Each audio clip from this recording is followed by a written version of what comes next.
एक अंधा था। आचार्य देव की एक घटना बोलते हैं, एक अंधे का घटना।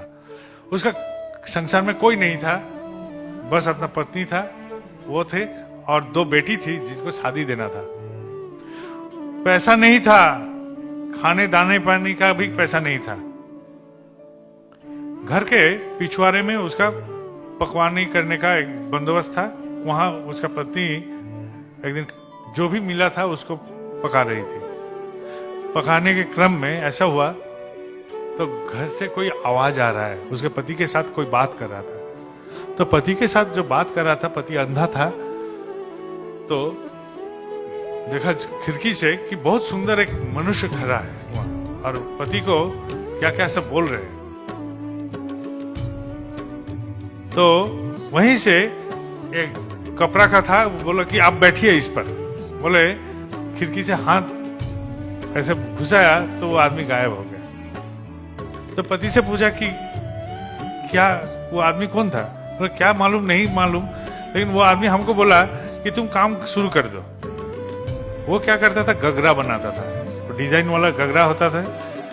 हाँ, हम लोग कांसा बोलते हैं बंगला में, तो शायद आप लोग भी कांसा ही बोलते हैं। तो कांसे के गगरा बनाता था डिजाइन वाला, तो वही बनाना शुरू कर दिया। अंधा था लेकिन काम जानता था, उसी से बनाते गया, बहुत बिक्री हो गया। दोनों बेटी का भी शादी तैयार हो गया, दोनों बेटी का भी शादी हो गया। अब ठाकुर जी की दया से इतनी सब प्राप्ति हुआ, तो चलो गुरु स्थान में चलते हैं, गुरु प्रणाम करके आते हैं। तो ठाकुर बाड़ी में गया, ठाकुर बाड़ी में प्रणाम किया। नाट मंडप के पास आके वो लोग खड़ा था, तो आश्रम का एक मास्टर जी वो जाए, देख रहे हैं कि दोनों रो रहे हैं। तो क्यों रो रहे हैं?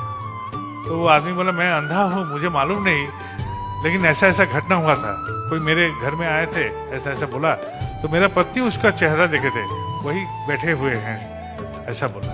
कि आचार्य देव शायद उनके घर में गए थे कि नहीं मालूम नहीं, लेकिन उनको तो एहसास हुआ कि हाँ वो गए थे। दया हुआ कि नहीं मालूम नहीं, लेकिन वो तो कर्म में संयुक्त कर दिए उन लोग को कि उन लोग को बेटी का शादी हो गया, वो लोग खुद अपने जीवन को आगे बढ़ा रहे। दया ऐसे नहीं आएंगे, दया कर्म के माध्यम से उत्थान होता है।